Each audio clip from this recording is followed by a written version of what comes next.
Today's animal spirit wisdom medicine is the camel. The vibes I'm picking up on this camel. The camel is the ultimate shapeshifter in the emotional realms. In today's world, most of us feel like we've been in the desert in terms of people holding space for us and listening to us and accepting us. A lot of times when people listen, they try to give advice when that's totally missing the boat. To listen, you just sit there and you let the person talk and you don't give them an answer or a solution. You just smile warmly and allow them to be heard and witnessed. That's all anybody wants. That's all any of us want. We just want to be seen, and then it'll go away. The thing that we needed to have bubble up and come out, an extraction in the shamanic world, you would call it that. It's an extraction. When we don't hold space for people, it can't be extracted, and that person is left with it. And if the person is not a fucking Houdini like the camel, shapeshifter, MacGyver, to figure out how to manage these emotions that are literally going to be stuck in their body somewhere, if they don't do something to figure this shit out, this is very serious business. I'll try to use humor as much as I can. The camel is the ultimate master in these times when people don't know how to hold space for one another and listen. I am so delicious at holding space for people that people have been drawn to me like a nurse during Pearl Harbor. If you've seen that movie, like Kate Beckinsale, or it's like, yeah, it's your light, my light. Other people can relate with this. It's just this natural thing. I know how to listen. And these past few years, I've had to build a tower, a castle with a moat around myself to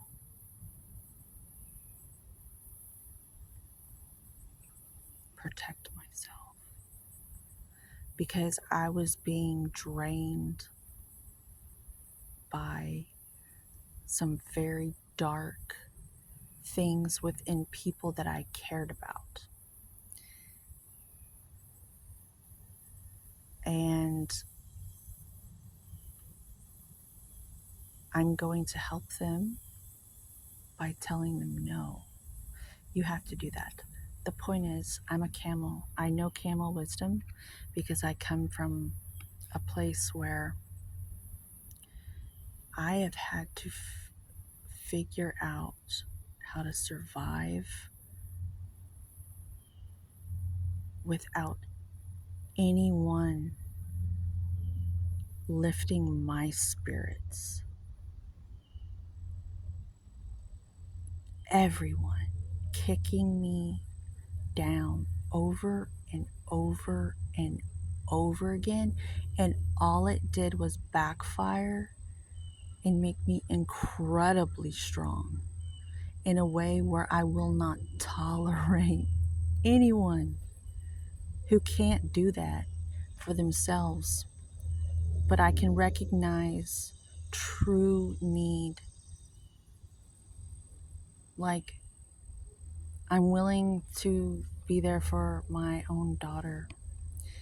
And I can tell the difference for when someone is wanting a bottle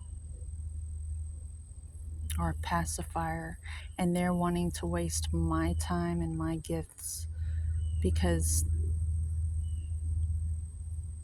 They're addicted to not having to manage their emotions. They're not, they need to, okay, so they have to learn. You will have someone in your life that is going to have to learn how to manage their own sadness, their own anxiety. A lot of people in the psychological community throw around terms like narcissist and flying monkeys. Well, that's what people do. They feel discomfort, and the first thing they do is they go call somebody, or they run to someone else to try to help them, and then they gossip and gossip and gossip, and they talk sick about someone else, and then they create like this like gang of people around them to tell them that they didn't do anything wrong. And then all those people come after that one person, and it's just, we're not tolerating that anymore. We're going to build a new awareness, family by family, brick by brick, to where, no, this is divine, good parenting. We're going to have to reparent the population, the ones that have this camel wisdom. The camel knows that it only has a few drops of water to get it through these dark times where people are so desperate to feel better, but they're not willing to go to the gym and do some push-ups, or they just they don't want to have to work to achieve these states of joy and happiness, because maybe they just have low self-esteem. I don't know. I don't care. I've been put down so much. And I must say that we make the mistake of thinking that people don't have grit who look like me, because I don't look gritty, but I work every single day, and I make really self-loving choices, and that's why I don't look gritty. But it's because I have grit that I do all these things. So don't mistake me as someone who doesn't have any strength. And I think that's the hardest part about it is you look like it's easy,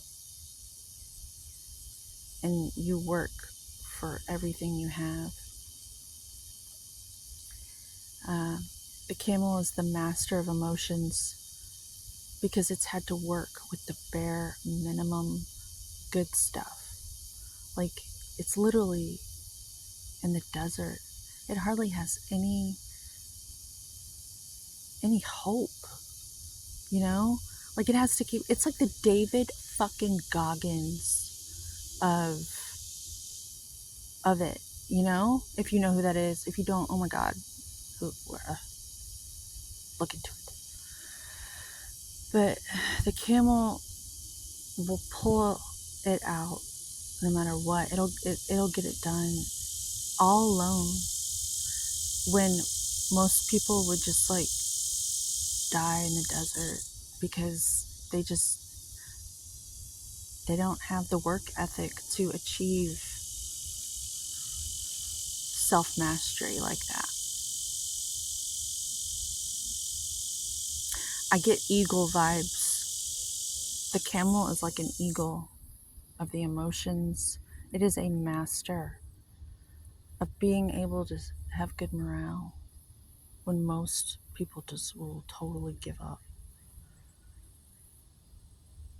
So this represents the dark night of the soul to me. And it looks painful, but it still has its head up, held high. This is a high horse that's respected.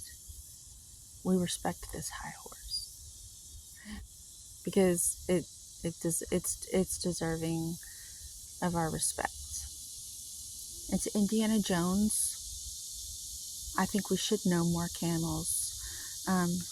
No camels. We should know camels. I know. So funny. So weird. Have a good day. And if you're in a situation where no one understands you and you have to keep all your successes secret, it seems, you're on the right trajectory, because if that's how you have to get it done, that's how you have to get it done. And the quality of your life will improve soon. I know it. Mine has, and it's going to continue. Have a great day. Excalibur is here. The locust. I call that Excalibur. They're telling me the message is over. I love you. Have a good day.